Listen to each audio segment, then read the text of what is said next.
Assalamualaikum, nama saya Siti Nurul Masyita binti Matias. Nombor matrik saya 09 BTP 20M1048.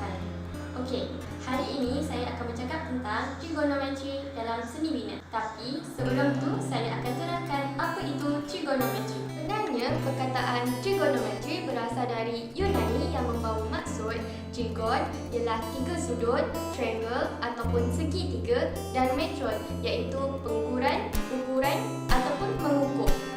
Kalau anda nak tahu, trigonometri adalah salah satu cabang matematik di antara panjang, sudut segitiga dan fungsi trigonometri.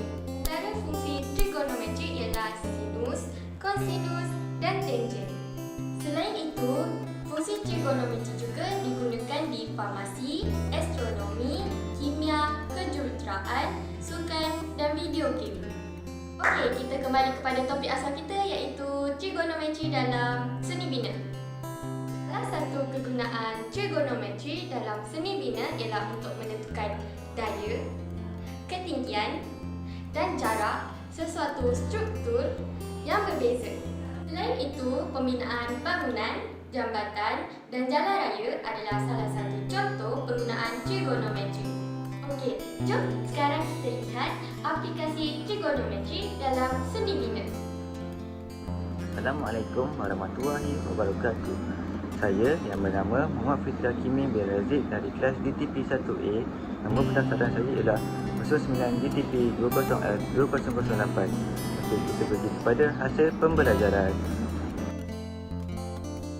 Pelajar akan dapat gunakan eksplorasi matematik dalam menerangkan masalah kejuruteraan sebenar dengan cepat dan lebih logik. Selain itu, menjaga kemahiran interpersonal dan komunikasi. Di samping itu, dapat menerangkan latar belakang projek dengan betul. Seterusnya, dibagi kepada sejarah Jabatan Charles Berry. Charles Berry Bridge atau dikenal pasti sebagai Jabatan Angkat merupakan jabatan timbang kedua paling tertinggi di dunia. Ia didedikasikan pada Hari Veteran pada tahun 1988. Dibina pada sekitar tahun 1930, menggunakan hampir 48 tahun setelah pemulihan telah selesai dan ditukar nama kepada Lorian Charles Berry. Nama ini diambil sempena seorang marin yang mendapat gelaran Medal of Honor di atas keberanian beliau. Jabatan ini digunakan sebagai salah satu pengangkutan menggunakan di antara timur dan barat. Okey, terletaknya jabatan ini di Lorient, Ohio, United States. Okey, sekarang kita pergi kepada contoh gambar Jabatan Charles Berry. Assalamualaikum dan selamat sejahtera. Saya Muhammad Wafir bin Rosman Jam. Nombor kad matrik saya 09 DTP 20F 2016. So, tadi Fitri Hakimi menerangkan tentang sejarah jabatan tu, tapi sekarang saya akan cerita pengiraan trigonometri jabatan tu. Okey. So, pertama sekali kita perlu tahulah tinggi jabatan, jumlah panjang, buka dia, jambatan dia buka tu kan. Lepas tu kita kena tahu lebar dia.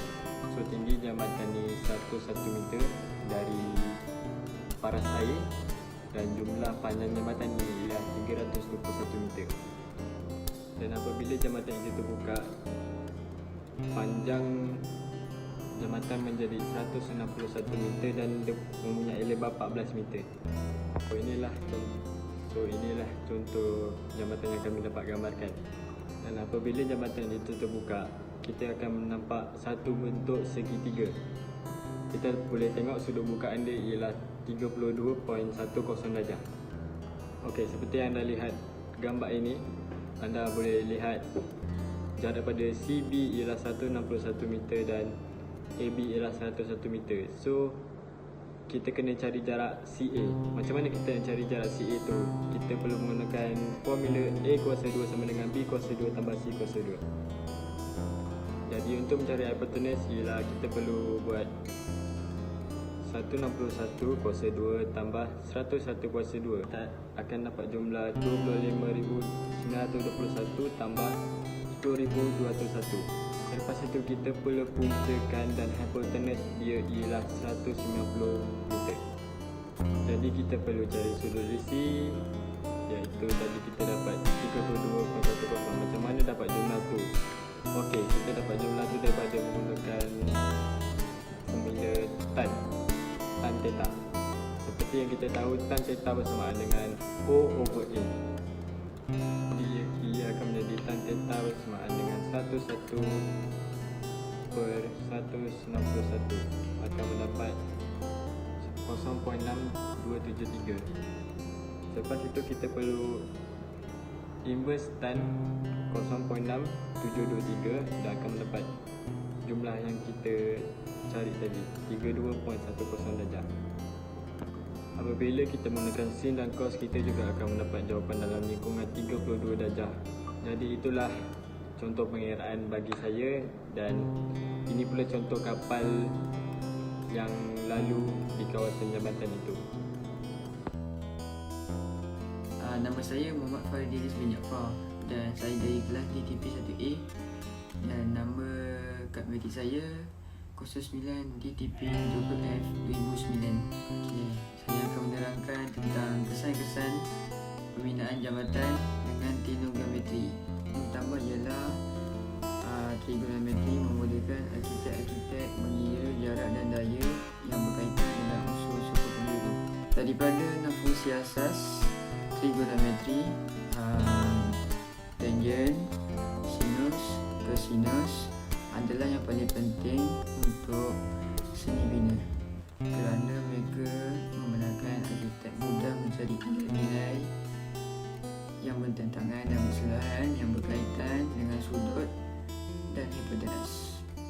Okey, selain itu, pembinaan jabatan dengan trigonometri mempunyai dua kesan, iaitu kebaikan dan keburukan.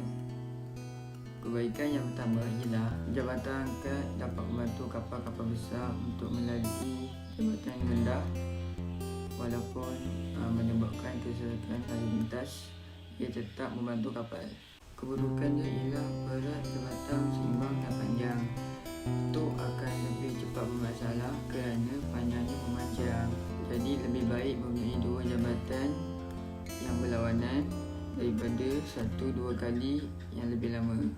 Oleh itu, terdapat had jumlah jabatan yang boleh anda jangkau. Kesimpulan yang kita peroleh dalam pembinaan jabatan dengan trigonometri ialah kita menyadari trigonometri dapat digunakan banyak bidang seperti astronomi dan seni bina yang dapat bantu mereka dalam mengira banyak perkara. Mereka boleh digunakan secara luas dalam aplikasi kehidupan nyata dan sangat berguna untuk kebanyakan arkitek dan ahli astronomi.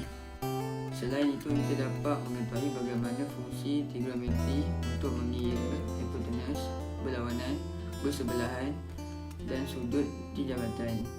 Okey, terima kasih kerana sudi untuk menonton video kami. Terima kasih. Terima kasih. Bye-bye.